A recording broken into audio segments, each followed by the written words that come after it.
느헤미야 8장 17절로 18절 한 번만 더 보겠습니다. 사로잡혔다가 돌아온 회중이 다 초막을 짓고 그 안에서 거하니 눈의 아들 여호수아 때로부터 그날까지 이스라엘 자손이 이같이 행한 일이 없었으므로 이에 크게 기뻐하며 에스라는 첫날부터 끝날까지 날마다 하나님의 율법책을 낭독하고 무리가 이레 동안 절기를 지키고 여덟째 날에 규례를 따라 성회를 열었느니라. 아멘. 언제나 내 모습 기도하는 마음으로 이 찬양 함께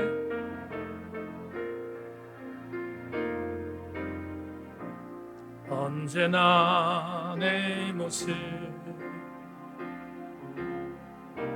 너무나 부끄러워 무릎으로 주님께 기도로 가오니 나 홀로 서 있는 죽은 내 영 깨우사 주님만 나를 세워 내 영 살게 하소서. 주님 내 안에 주님 내 안에 내 안에 계시고 주님 내 안에 주님 내 안에 나를 세우 주님 내 안에 주님 내 안에 주님 내 안에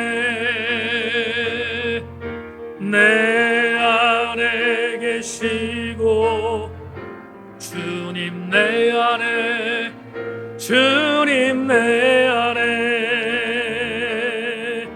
나를 세워 내 사모하는 주님 내 사모하는 주님 온 세상 부주시러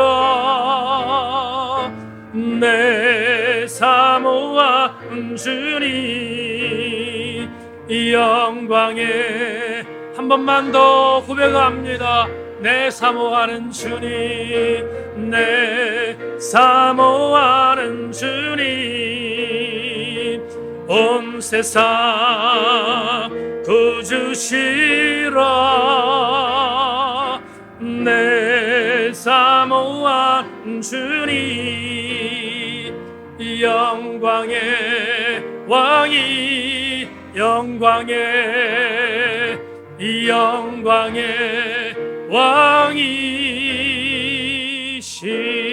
왕이시라.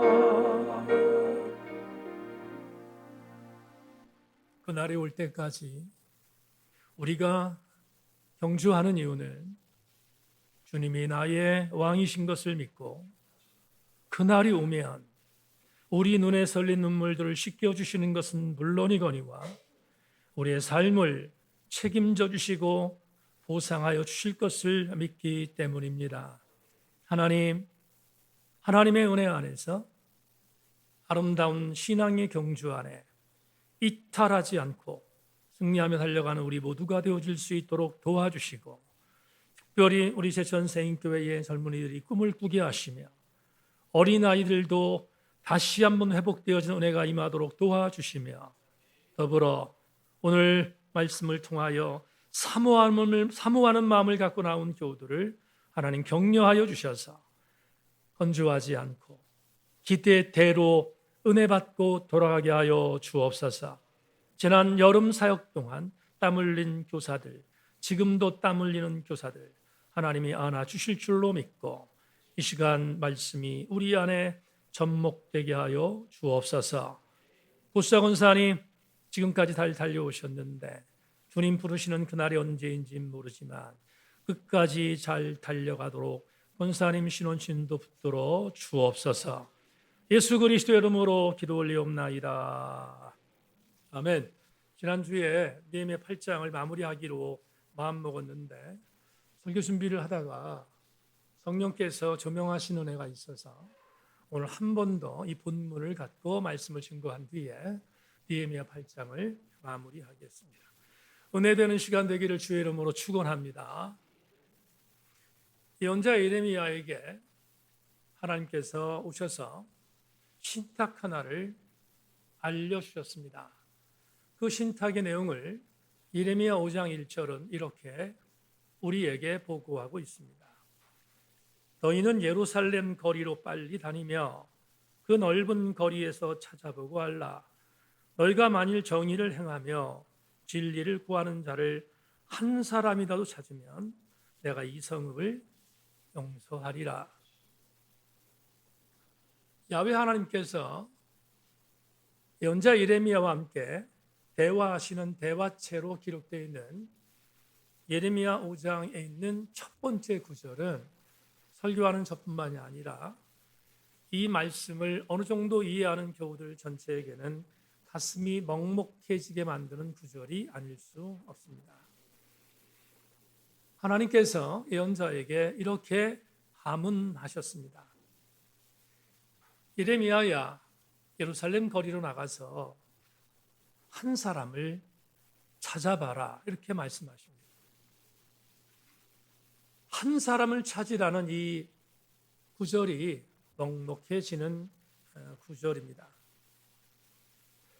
하나님께서 예레미야 예언자에게 찾아야 할 사람 한 사람인데 그 한 사람이 누군가에 대한 정체성도 예레미야 5장 1절에서 우리에게 알려주고 있습니다.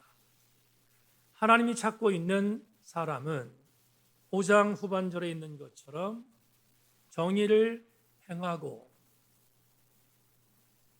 진리를 실천하며 구하는 자임을 분명히 우리에게 말씀하고 있습니다. 하나님께서 왜 정의를 행하고 진리를 구하는 자를 찾으셨을까? 그것은 어렵지 않습니다. 진리를 구하고 공의를 행하는 자라고 하는 이 단어, 공의, 미슈파트와 진리, 헤세드라는 에무나라는 이 단어는 하나님에게만 속해 있는 하나님의 속성이기 때문입니다. 다시 말하면 하나님의 마음이라는 의미입니다. 하나님은 공의를 갖고 계시고 하나님은 진리를 구하는 마음을 갖고 계신 분임을 예레미야 예언서가 우리에게 알려주고 있습니다. 그래서 하나님은 예레미야 예언자에게 이 두 가지를 갖고 있는 사람 한 사람을 찾기를 원한다. 그러면서 말씀하시기를 이 한 사람이 찾아지면 내가 예루살렘 성을 멸하지 않을 것이라고 약속하십니다. 자, 이 구절을 접근하면서 우리가 추적하지 않으면 안 되는 중요한 역사적 배경을 살펴보겠습니다. 예레미야 예언자에게 이런 사람을 찾으라 라고 명령하셨다고 했습니다. 그런데 결국은 찾지 못했습니다. 찾지 못한 이유를 이어지는 예레미야 5장 7절로 9절에서 이렇게 밝히고 있는데 공동 번역으로 왜 예루살렘 성에 하나님이 찾으신 한 사람이 없었는지를 예레미야 5장 7절로 9절을 통하여 확인해 보겠습니다. 공동 번역으로 읽겠습니다. 너 예루살렘이 이 모양인데 어떻게 용서해 주겠느냐? 너의 자식들은 나를 저버리고 신 아닌 것을 걸어 맹세하였다. 배불리 먹여 놓았더니 간음이나 하고 장녀 집에나 몰려 다니는구나. 먹음새 좋은 말이 성욕이 동하듯 남의 아내를 후리려고 힝힝거리는구나. 그러는데 내가 벌하지 않고 내 벼로 두겠느냐? 내가 똑똑히 일러둔다. 이런 족속에게 분풀이를 안고 내 벼로 둘 수는 없다. 지금 예레미야 예언자에게 한 사람을 찾으라고 하문하셨던 하나님께서 이미 알고 계셨습니다. 예루살렘은 용서할 수 없는 성읍이 되었음을 분명히 선포하셨습니다. 그렇다면 우리가 왜 예루살렘이 이 지경이 되었는지를 한번 생각해 봐야 되겠습니다. 여러분, 역사적인 연표를 지금부터 조금 세부적으로 말씀드릴 테니까 잘 따라와 주시기를 바랍니다. 예레미야 5장은 학자들이 개진하기를 아마도 예레미야 5장은 요시야라는 왕이 통치할 때 아니면 요시야 다음 여호야킨을 지나서 여호야킨은 3개월밖에 유다를 통치하지 않았기 때문에 그의 통치 세월은 연대에 들어가지 않는다고 보는 것이 좋습니다. 어떤 간에 요시야라고 하는 왕 다음에 여호야kim 왕이 지나고 여호야킴이 즉위했습니다. 자, 여러분 연표를 잠깐만 주목해 주십시오. 요시야 시대라고 하면 서기력으로 주전 640년부터 609년까지를 요시야 시대라고 말합니다. 머릿속에 집어넣으십시다. 640년부터 609년을 요시야 시대라고 합니다. 그런데 요시야가 죽고 나서 무기또 전투에서 사망한 뒤 급격히 몰락했던 유다가 여호야킴 왕이 3개월 동안 재위한 뒤 여호야킴이 폐위되고 여호야킴이 왕이 됩니다.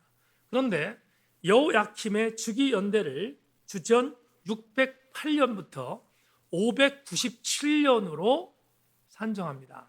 잘 따라오셨죠? 608년부터 597년이 여호야킴의 치세입니다. 왜 이게 중요한지를 말씀드립니다. 요시야와 여호야킴 치세 때 예언했던 예언자가 예레미야이기 때문입니다.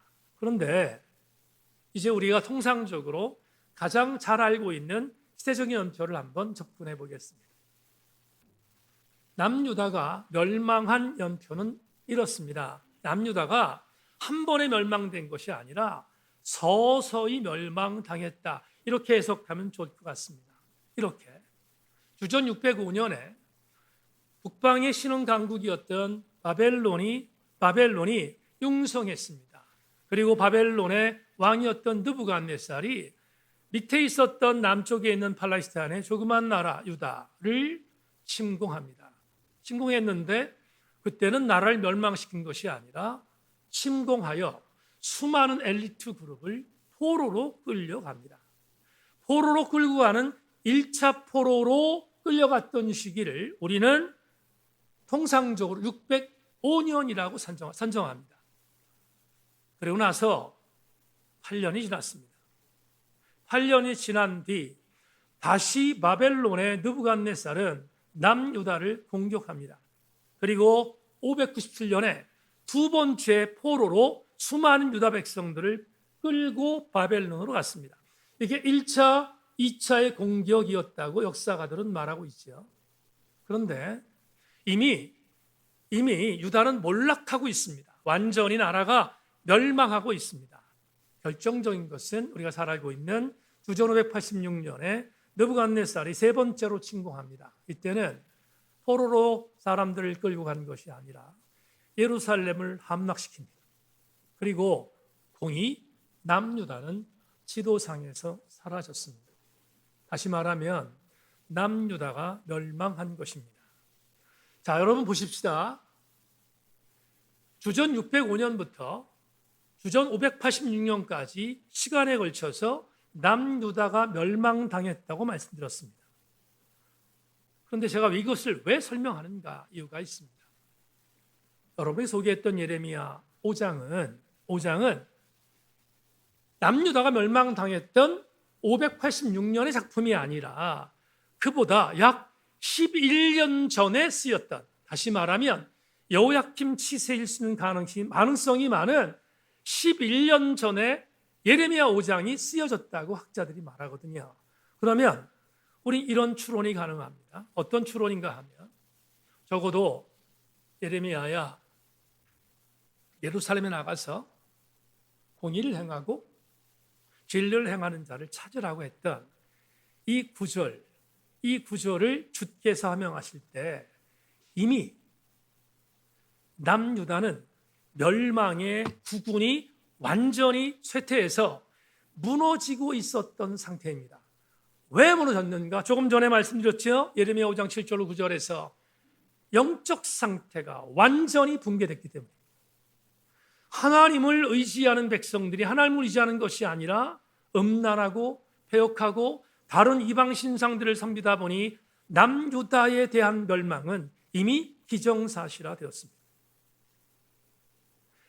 11년 전에 다시 약 10년으로 우리가 정확합시다. 10년 정도 있으면 남유다가 멸망당하는 시대적인 상황 속에서 하나님께서 예레미야에게 하명하신 것이 뭐냐면 의인 한 사람을 찾아보라는 것이었어요. 그런데 우리는 이미 성경 역사를 알고 있기 때문에 이 답을 찾을 수 있습니다. 찾았습니까? 못 찾았습니다. 왜 못 찾았습니까? 없었기 때문에. 단 한 명이 없었음을 역사가 증언하고 있습니다.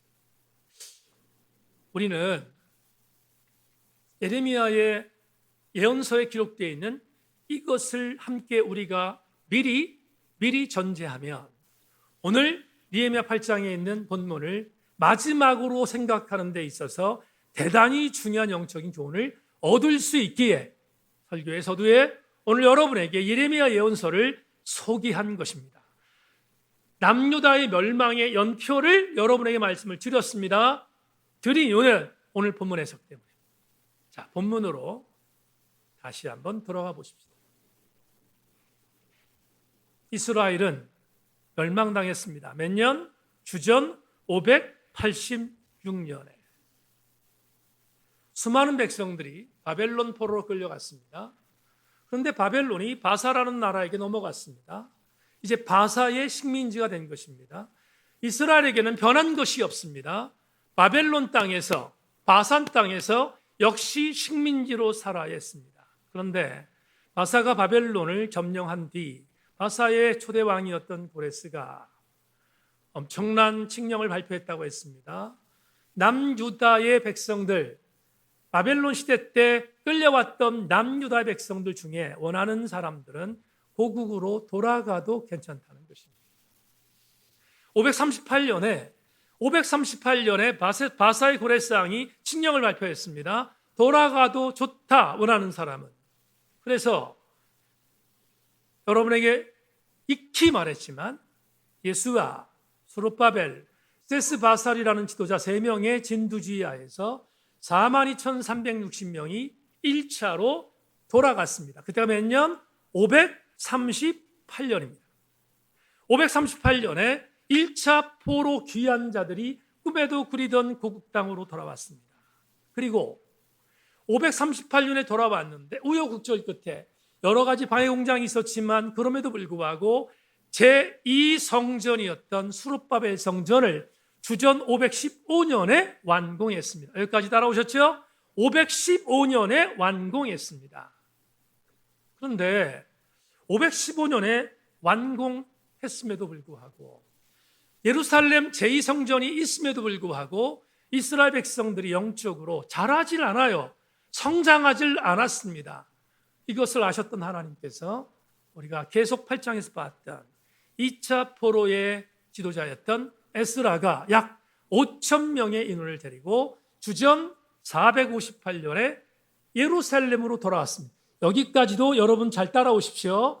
주전 458년에 돌아왔습니다. 458년에 돌아와서 에스라는 영적으로 무너져 있었던 백성들, 그들을 부추기고 다시 추론하고, 그래서 우리가 알고 있는 느헤미야 8장에 지난 우리가 강의를 통해서 봤던 것처럼 영적인 부흥을 일으키는 역사를 감당했던 주인공이 누구예요? 에스라입니다. 여기까지 이해하셨으면 아멘. 그러면 우리는 느헤미야 8장에 에스라가 부흥회를 이루어서 수많은 백성들에게 율법을 가르쳤던 지난 강의를 통하여 은혜를 나누었습니다. 그리고 마지막, 그로부터 16년 정도의 차이를 보인 뒤 주전 444년에 우리가 알고 있는 지금 설교의 강해의 주인공인 느헤미야가 3차 포로 귀환으로 돌아옵니다. 그래서 일반적으로 이스라엘 역사는 2차, 3차 포로 귀환을 완성했다고 보는 것입니다. 여기서 한 가지 전제하겠습니다. 지난 설교를 통해서 느헤미야 8장은 잘 따라오십시오. 느헤미야 8장은 성전을 봉헌했던 주전 458년 이후 그 직후에 성전 봉헌식을 앞두고 이루어진 부흥회라고 소개했고, 또 한 경우에는 느헤미야가 돌아왔던 성벽을 재건한 이후에 성벽 봉헌을 앞둔 부흥회라고 말씀드렸으면 그때가 주전 444년이니까 맥시멈으로 보겠습니다. 둘 중에 가장 멀리 있었던 느헤미야의 성벽 재건으로 해석한다면 이스라엘이 멸망당한 주전 586년부터 느헤미야의 성벽 봉헌이 이루어지는 444년을 기점으로 한다면 정확하게 142년이 지난 세월이었습니다. 142년이라는 한 세기 반이 지난 이때 이스라엘 백성들이 부흥회를 열었다, 이렇게 전제한다면 우리는 느헤미야 8장에서 우리가 그동안 살펴봤던 영적 부흥의 은혜가 무엇인지를 직감할 수 있습니다. 여기까지 우리는 이미 살폈습니다. 그런데 오늘 왜 제가 17절과 18절을 다시 한번 복기하는지 말씀드리겠습니다. 17절을 보겠습니다. 본문 17절, 그럼 자막 보십시오. 사로잡혔다가 돌아온 회중들이 다 초막을 짓고 그 안에서 거하니 눈의 아들 여호수아 때로부터 그날까지 이스라엘 자손이 이같이 행한 일이 없었으므로 이에 크게 기뻐했다. 우리 여러분 초막 짓고 그 안에 거였던 지난주의 말씀을 기억하시죠? 그렇습니다. 그런데 17절을 다시 복귀한 이유는 후반절입니다. 느헤미야 역사서가 이렇게 보고합니다. 눈의 아들 여호수아 때로부터 이스라엘 자손들이 이같이 행한 일이 없었다. 여러분, 맞지 않습니다. 왜 맞지 않냐면 성경이 틀린 게 아니라 수문학 강장의 부흥의 영적 감동이 너무 커서 적어도 느헤미야 역사서 저자는 이스라엘 백성들이 느꼈던 영적 감동을 조금 과유불급으로 기록한 것뿐입니다. 틀린 게 아니고, 왜 이 말씀을 드리냐 하면 이미 여호수아 때부터 초막절은 지켜져 왔다는 성경적인 내용들이 상당히 많거든요. 그러니까 여호수아 때부터 초막절이 지켜지지 않았다? 이건 과유불급인 것을 여러분 전제합니다. 지켜졌어요. 다만 수문학 강장의 부흥회가 너무나 엄청난 감동이어서 그걸 좀 강조하다 보니까 화상법을 썼다, 이렇게 해석하는 것으로 학자들의 의견을 개진하겠습니다. 이제 여러분 오늘 오늘 설교를 이 목사가 하게 된 가장 결정적인 성경 18절을 읽겠습니다. 18절 다시 한번 자막으로 확인해 주십시오. 18절. 에스라는 첫날부터 끝날까지 날마다 하나님의 율법책을 낭독하고 무리가 이래 동안 절기를 지키고 여덟째 날에 규례를 따라 성회를 열었느니라. 다 같이 아멘합니다. 자, 이 18절을 마지막으로 해석하겠습니다.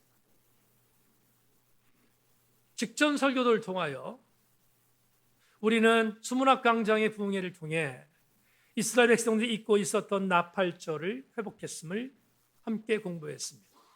어디 나팔절 뿐입니까? 나팔절 이후에 있었던 초막절도 회복했음을 우리는 함께 공부했습니다. 나팔절도 지키고 초막절도 지켰습니다. 그 중간에 있었던 대속죄일도 지켰음이 분명합니다. 그런데 나팔절 날 엄청난 은혜를 받았던 이스라엘 백성들이 울고 통회하자 느헤미야와 에스라 지도자, 누가 됐든 상관없습니다. 지도자들이 집으로 돌아가서 초막절을 지키라고 명령했고 기뻐하라고 명령했습니다. 나팔절을 지키고 초막절을 지켰습니다.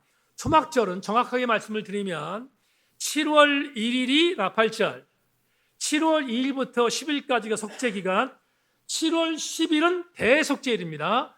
대속죄일을 보냅니다. 그런 뒤에 5일이 지난 7월 15일부터 7월 22일이 초막절입니다. 일주일 동안 초막절을 지켰습니다. 자, 여러분, 본문의 정황을 보면 수문학 광장에서 부흥을 경험했던 이스라엘 백성들은 초막절까지 다 지켰습니다. 율법을 회복한 것입니다. 그런데 18절에 놀라운 보고가 기록되어 있습니다. 뭐라고 되어 있습니까? 초막절을 마쳤습니다.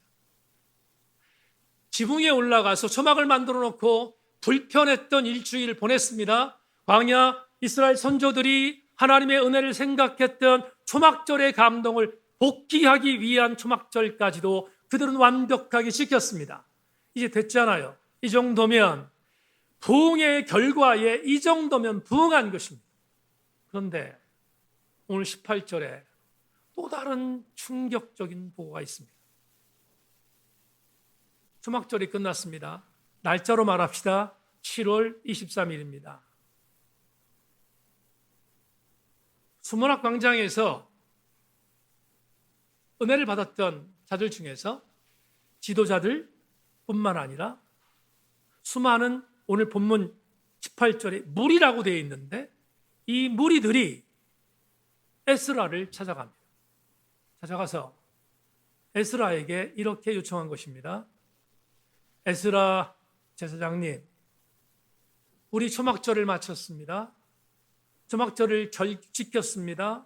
하나님이 주셨던 그 율법을 회복했습니다. 감사합니다. 그런데 이렇게 말한 거에 지금 18절이 무슨 지냐면, 그런데 에스라 제사장님, 우리가 다음 날을 맞이했습니다. 오늘 7월 23일입니다. 24일부터 다시 집회를 열어주십시오. 오늘 우리로 말하면 뭐예요?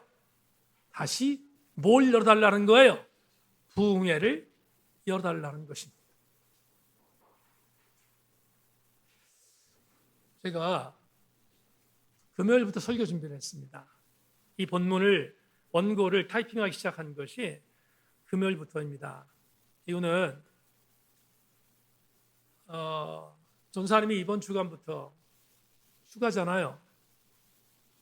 근데 휴가를 하면서 수요일이 걱정이 됐던 것 같아요. 전사님이. 그래서 저한테 목사님 이번 수요일 설교 원고까지 넘겨주시면 그러면 본인이 자막을 만들어 놓고 그리고 휴가를 갔다 오겠습니다. 자막은 뭐 누가 하겠죠.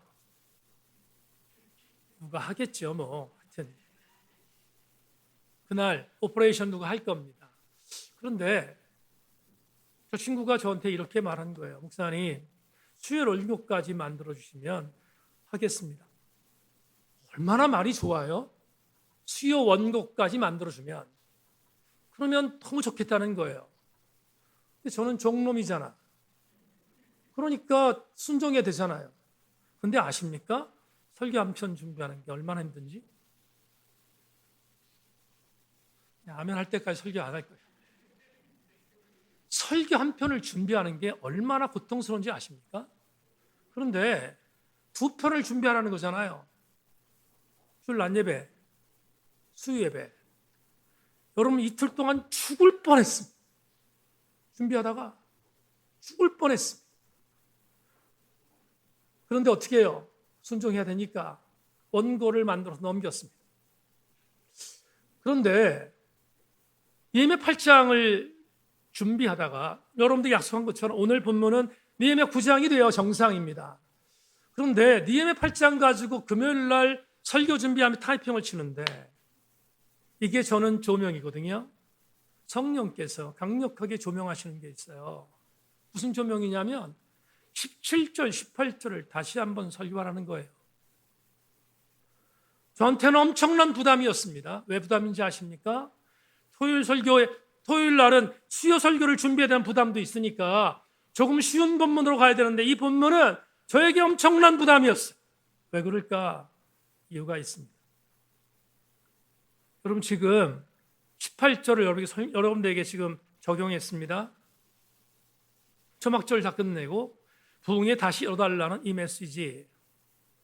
메시지가 2023년 8월에 우리 제천세인교회에 속해 있는 성도들에게 이게 말이 될 법한 말입니까? 이게 말이 됩니까? 여러분, 이렇게 봅시다. 지난주에 일주일 동안 부흥회했습니다. 지금 적용하는 거예요. 일주일 동안 부흥회했습니다. 부흥회했는데 주일날 이렇게 말하는 겁니다. 목사님, 지난 일주일 동안 은혜가 너무 충만했으니까 다음 주에 부흥회 한번 또 해주세요. 이게 말이 돼요? 말이 안 되잖아요. 그럼 말이 되면 아멘 할 텐데 아멘들 안 하는 걸 보면 말이 안 되잖아요. 지금 일주일 동안 부흥회를 끝냈는데 그 다음 주에 또 부흥회 하달라? 이게 여러분 우리 지금 현대적 감각으로 해석이 되냐고요. 해석 안 됩니다. 절대 안 돼요. 2박 3일 동안 수련회 갔다 와서 몸살 나는데 어떻게 여러분 그 다음에 또 하냐고요. 안 되잖아요. 전 이해해요, 충분히. 그런데 오늘 18절이 뭐죠? 또 부흥회를 열어달라는 요구예요. 그러면 이렇게 정리했어요. 어떻게 정리해요? 야, 이건 정말 현대적 감각으로 해석이 안 된다. 그러면 여러분이 목사라고 생각한다면 여러분 약속까지 했어요. 어떤 약속? 오늘 예레미야 8장 끝내기로 했으니까 지난주에 8장 넘어가야 돼요. 넘어가야 되는데 9장은 은혜거든요. 다음 주에 보겠습니다. 9장은 정말 은혜예요. 은혜인데 8장에서 머물러라고 성령이 조명하시는데 이거 어떻게 되지? 이거 어떻게 해석해야 되지? 해석도 안 돼. 현대적 감각은 해석도 안 돼. 해석도 안 되는 것을 왜 주께서 한 번 더 하라고 했을까? 고민하다가 주께서 하명하신 내용에 대해 순종했습니다. 이유가 있습니다. 그 이유는 오늘 레마입니다. 여러분, 오늘 레마를 경청해 주십시오. 제가 오늘 부담스러운 본문을 넘어가지 않고 또 한 번 여러분과 나누기로 생각한 이유는 여러분 문장에 나와 있는 저것 때문이었습니다. 적어도 여백을 포기하지 말아야겠다 생각했습니다. 그러면 여백이 뭘까? 도대체 이강도 목사가 생각하고 있는 여백이 뭐길래 이 부담스러운 설교를 한 번 더 하기로 마음먹었는가? 이것입니다. 혹여나 이 자리 예배 드리는 제천세인교회 성도들 중에 단 한 명이라도 예레미야 8장에 기록되어 있는 무리들 중에서 제사장님, 우리가 초막절을 은혜롭게 지켰습니다. 수문학 광장에서 하나님의 은혜를 우리가 받았습니다. 그런데 하나님의 은혜가 그립습니다. 그리우니까 제사장님 한 번만 더 집회를 열어주십시오라고 요청하는 말씀의 사모함을 그리워하는 단 한 사람이 있다면 그 여백은 남겨두어야 되지 않을까 생각했습니다. 많은 사람 요구하지 않습니다. 말도 안 되는 현재적 감각에 적용해서 본문은 넘어가야 정상이지만 그래도 우리 세인교회 성도 중에 단 한 명이라도 정의를 행하며 인자를 행하며 하나님의 마음을 품겠다고 선포했던 예레미야 예언자의 하나님의 말씀의 의미를 부여하는 그 한 사람이 있다면 그 한 사람 때문이라도 오늘 말씀을 넘어갈 수 없었습니다. 오늘 본문 해석이 되지 않습니다. 전혀 해석이 되지 않습니다. 왜냐하면 현대적인 감각에서 적용되지 않기 때문입니다. 그런데 어떻게 이런 일이 본문에 일어났지 생각해 봤습니다. 이때가 신정정치 시대였으니까? 이때는 종교 말고는 다른 것들을 생각할 수 있는 여백이 없었으니까? 이때는 과학적인 메커니즘이 있어서 과학이 종교를 뛰어넘는 놀라운 어떤 능력을 발휘할 때가 아니었으니까 이렇게 말할 수 있었다. 그런데 성이 차지 않았습니다. 그것으로 답을 찾을 수 없었어요. 그러면 왜 오늘 본문에서 다시 성회를 열어달라고 요청했을까? 한 가지 이유 때문입니다. 무리 중에는 하나님의 말씀이 사무치는 자가 있었기 때문입니다. 누가 뭐라 하더라도 하나님의 말씀이 그리워 다시 성회를 열어달라는 무리 중에 한 사람이 있었기에 이렇게 요청한 것입니다. 여러분에게 질문하겠습니다. 오늘 예레미야 8장을 시대적으로 조명한 이유는 오늘 예레미야 8장은 지금으로부터 2500년이 지난 사건입니다. 2500년이 지났습니다. 2500년에 예루살렘 수문학광장에 돌아왔던 포로 귀환자 중에 여호와의 율법의 말씀이 그리워서 한 번만 더 말씀을 우리에게 증거해 주십시오라고 말하는 한 사람이 있었던 그 한 사람이 2500년이 지난 오늘 이 자리에 우리에게도 있는가를 묻고 싶습니다. 여러분은 어떻습니까? 그 한 사람이십니까? 이제 여러분과 함께 제 목회의 에피소드를 하나 말씀드리고 설교를 맺겠습니다. 지금부터 4년 전, 그러니까 코로나가 오기 이전에 우리 교회에서 창립 10주년 기념으로 구약성경 투파보기라는 학술 세미나를 했습니다. 여러분 아시는 것처럼 4명의 구약학자들, 3명의 구약자들이 와서 구약성경 전체를 훑었습니다. 그때 여러분 아시는 것처럼 차준희 목사가 강사의 중에 한 명이 돼서 우리 교회에 와서 사역을 감당했습니다. 4년 전 그 친구는 우리 교회에 와서 주일 낮예배 설교까지 맡겼기에 낮예배 설교에 설교를 전했습니다. 그때 그 친구가 택했던 본문은 미가서 6장 6절로 8절입니다. 자막 보십시오. 내가 무엇을 가지고 여호와 앞으로 나아가며 높으신 하나님께 경배할까? 내가 번제물로 1년 된 송아지를 가지고 그 앞에 나아갈까? 여호와께 천천의 순양이나 만만의 강물 같은 기름을 기뻐하실까? 내 허물을 위하여 내 마다들을 내 영혼의 혈을 말미암아 내 몸의 열매를 드릴까? 사람아 주께 전한 것이 무엇임을 내게 보이셨나니 여호와께서 내게 구하시는 것이 오직 정의를 행하며 인자를 행하며 겸손하게 내 하나님과 함께 행하는 것이 아니냐. 미가서 6장 6절로 8절 말씀을 근거하여 4년 전 차준희 박사가 우리 교회에서 말씀을 증거한 제목은 사람을 찾습니다 였습니다. 친구는 그날 이렇게 말했습니다. 세인교회 성도 여러분, 미가 시대의 제사장, 재판관, 그리고 정치 지도자들은 가난한 자를 억눌렀습니다. 수많은 착취를 했습니다. 밤낮을 세워가면서 어떻게 하면 가난한 자들 것을 빼앗을까를 고민하며 엄청난 재물들을 얻었습니다. 그리고 그들은 갖고 있는 게 너무 많아졌습니다. 그런 뒤에 그들이 함께 회의를 했습니다. 우리가 이렇게 재물이 많아졌다. 그리고 안식일이 되면 아니면 절기가 되면 그들이 서로 상의합니다. 우리 하나님이 축복하셔서 이런 말도 안 되는 일을 합니다.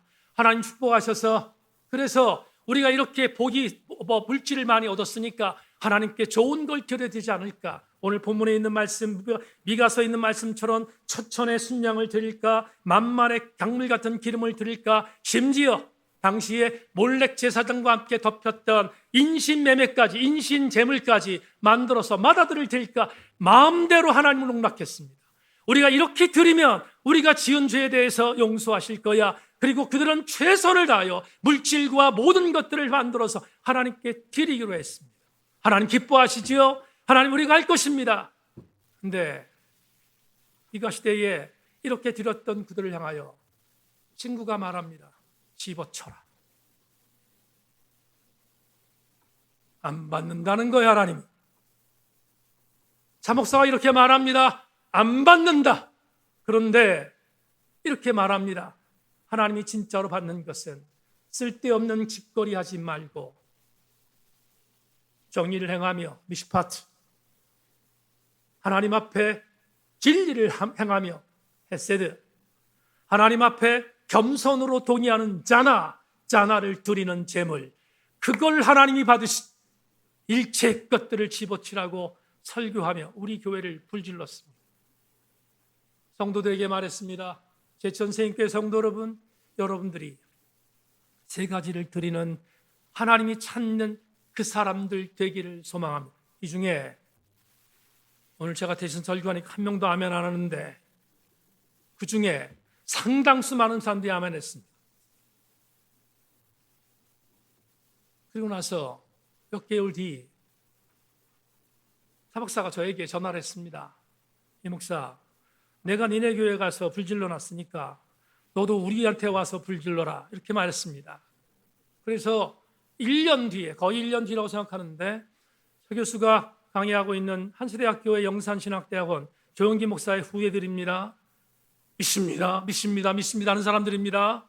그 사람들 앞에 가 설교하라고 명령이 떨어져서 그래서 품앗이하러 왔습니다. 1년 뒤입니다. 정확하게 1년 뒤에 친구가 물었습니다. 너 설교 뭐 할 거냐?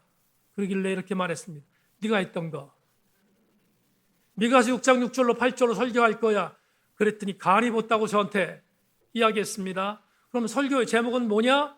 제가 이렇게 말했습니다. 찾는 사람이 바로 너다. 이거의 설교 제목이에요. 그래서 그렇게 설교를 준비하고 갔습니다. 가서 거기 전부 다 전사님들입니다. 신학대학 교수들이고요. 전부 다 교회에서 전사님 하는 사람들입니다. 대학원생들이니까 그들에게 설교했습니다. 뭐라고 설교했는가? 이렇게 설교했습니다. 제가 문장으로 만들었는데 이렇게 설교했습니다. 여러분을 가르치는 차준희 교수가 우리 교회 1년 전에 와서 제천생교회를 불질러 놓고 갔습니다. 미가가 말한 하나님을 찾는 사람, 미시파트, 헤세드, 겸손, 짜나의 이 일들을 행하는 사람이 제천생교회 성도들이 되길 바랍니다 라고 불질러 놓고 갔습니다. 그런데 엄격히 보면 우리 교회 성도들이 대단히 부담스럽습니다. 왜냐하면 우리 교회 성도는 평신도들이기 때문입니다.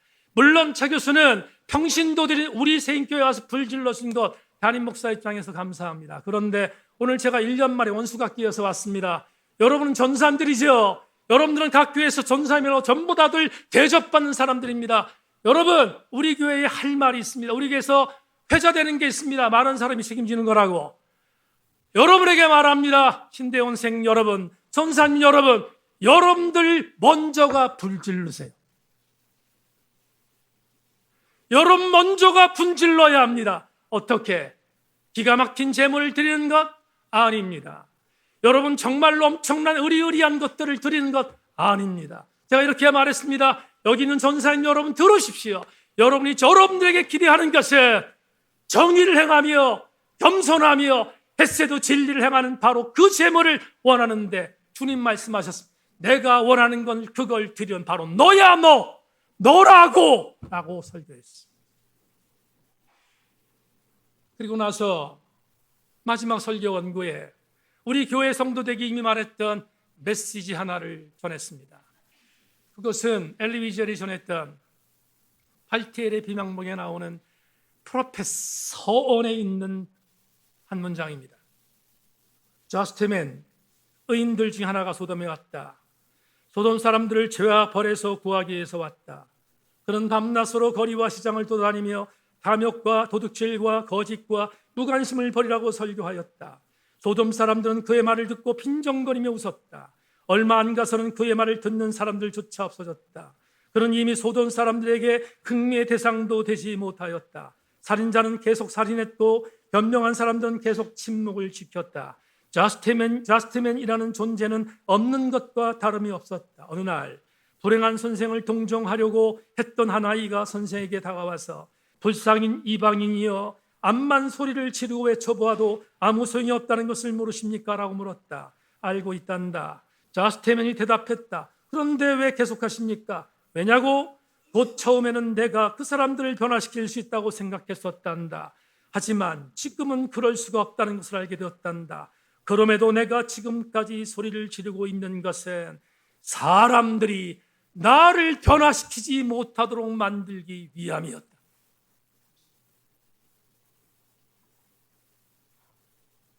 한세대학교 대학원생들에게 이 설교를 마지막 원고를 읽었습니다. 그리고 돌아왔습니다. 그 다음날 한 전사님이, 예배에 참석한 전사님이 제게 문자를 보냈습니다. 목사님, 어제 얼굴을 들고 도저히 설교를 들을 수 없었습니다. 나는 소돔 사람이었고 어린아이 그 이상도 이하도 아니었기 때문입니다. 그러고도 나는 교회 전도사였습니다. 아프지만 이제부터 나를 영적 괴물로 변화시키는 일체의 것들과 싸워보겠습니다. 제가 저스트맨이 되어보겠습니다. 말씀 맺겠습니다. 여러분에게 이렇게 질문하며 말씀을 맺겠습니다. 차 교수가 우리 교회 와서 불질러 놨습니다. 여러분, 아멘했던 여러분, 4년 신앙 오늘 여러분 저스트맨이 되셨습니까? 오늘 설교 제목을 한 사람이면 됩니다라고 말씀드렸습니다. 저는 제목회 연한 중에 제천생교회에 예배에 참석한 여러분 모두가 저스트맨이 될 것이라 생각하며 목회하지 않습니다.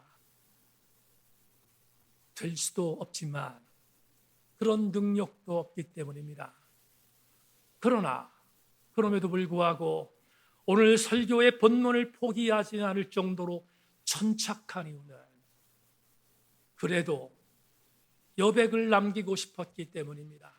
어떤 여백?